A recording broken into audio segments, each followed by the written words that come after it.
Kwa uzoefu wa nchi hii, serikali inaogopa sana maandamano. Serikali inaogopa maandamano, kwa hiyo watu wanapojaribu kufanya maandamano kwa kutumia sheria wanakataliwa.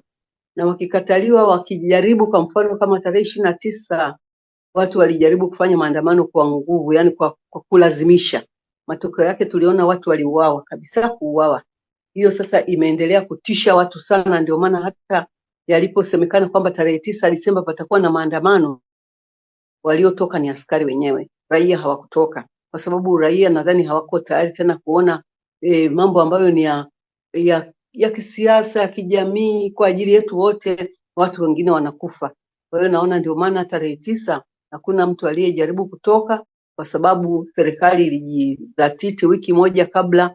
Maaskari walijaa huko barabarani, hasa kwenye hili jiji letu la Dar es Salaam. Kila mahali ukipita ni maaskari, magari ya maderaya, maaskari. Kwa hiyo ile ilifanya watu hawakutoka.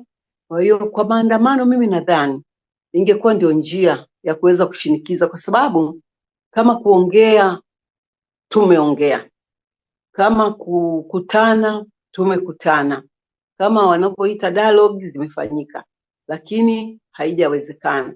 Na nikichukua uzoefu wa nchi nyingine, wakati mwingine maandamano ya kushinikiza yalisaidia sana, na ndio yakaleteleza hata maongezi yakawepo.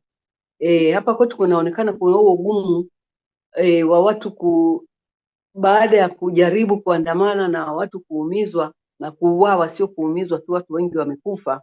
Naona watu wametulia kidogo, lakini mimi nadhani kwa uzoefu, nikiangalia Afrika Kusini, nimeangalia hata nchi kama Chile, hata hapo kwenu Kenya, pamekuwa maandamano yakichanganyika na vitu vingine, si maandamano pekee, lakini maandamano yamekuwa kama ni vile yanasukuma, alafu baada ya maandamano ndio watu wanaweza kukaa chini na kusema basi tumesikia, tuongee.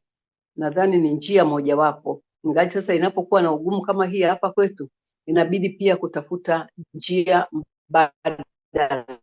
Kama serikali imeamua kwamba watu wakiandamana itawaua, sioni kama ni haki watu wauawe kwa sababu ya kutafuta katiba ya nchi yao, na kwa sababu serikali inatakiwa iwasikilize wananchi, kwamba wananchi ndio wanaoamua.